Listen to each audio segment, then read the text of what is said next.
listening to Juice Radio's Fresh Juice. That is Hit Me by Mystical off his new album Original, dropping in June. He was actually in the Northwest recently.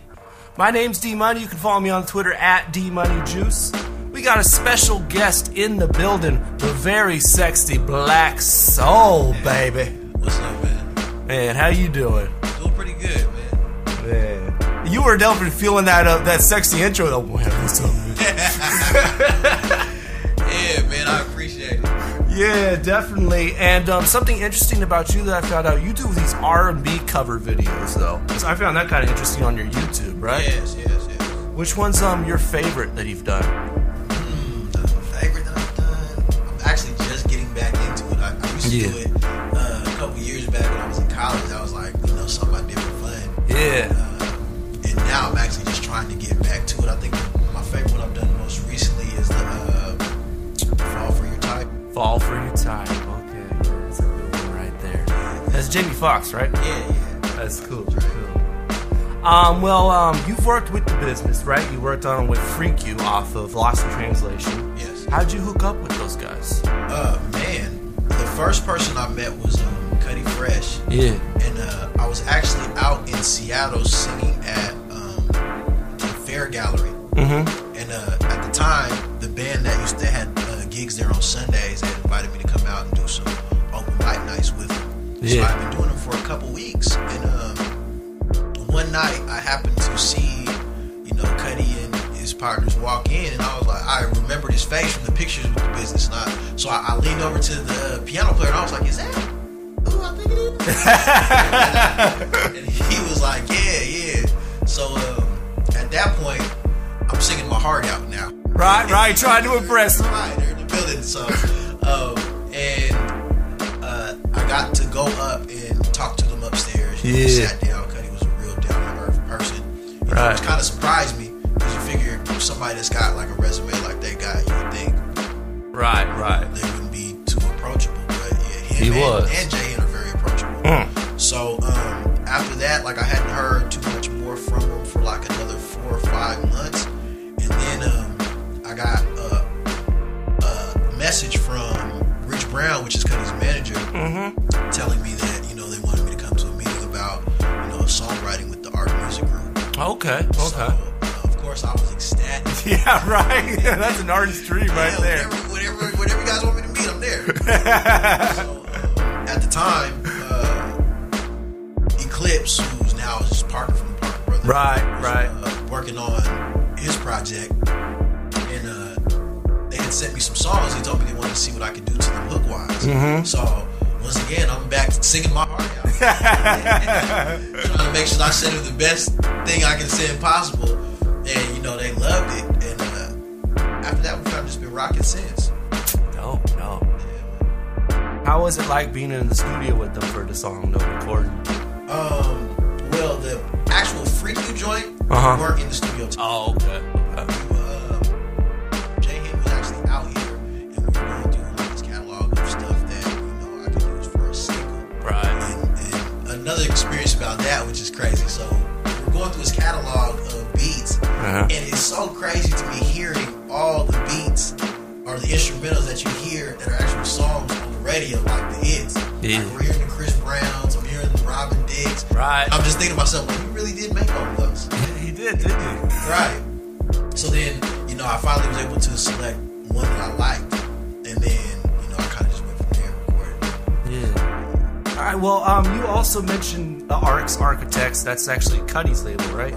How did you, did he start the label with you in mind, or were you like an addition after on? I think I was like an addition. Yeah. To my knowledge, it was him and Pender and Rich Brown and Jay Miller, who all came together and collectively started this. And I guess I was a piece to the puzzle that just fit.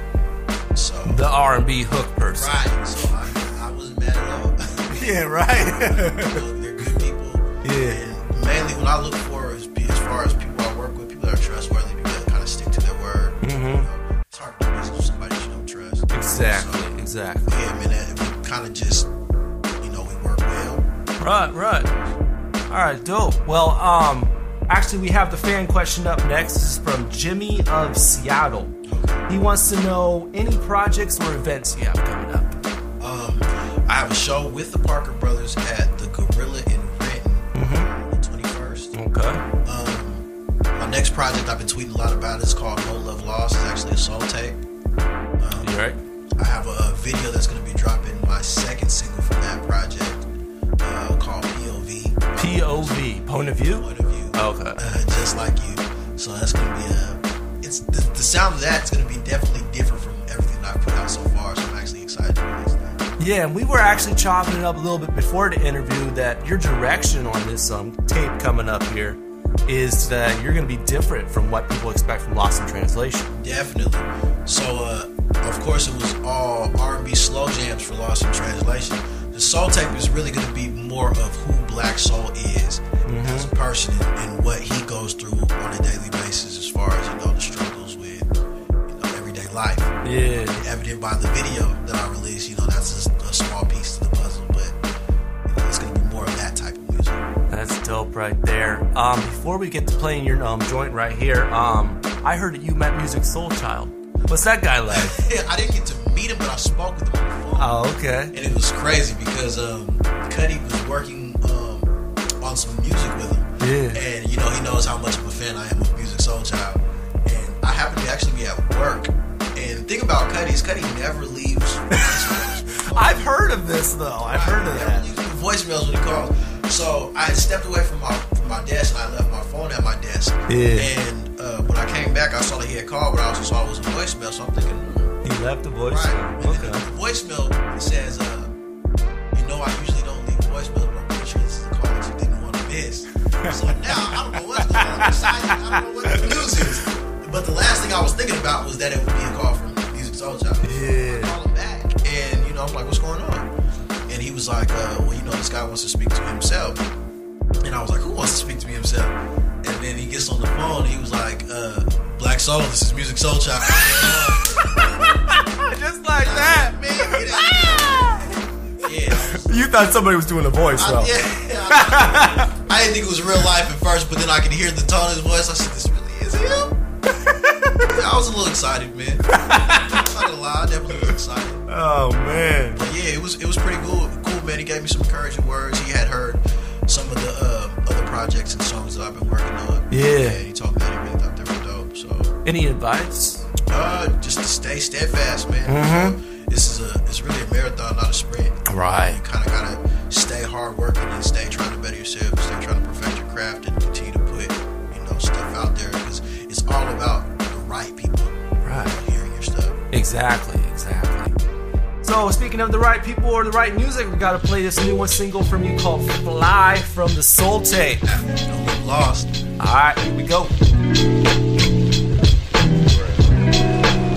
Some days I wanna quit my job and take a puff of weed.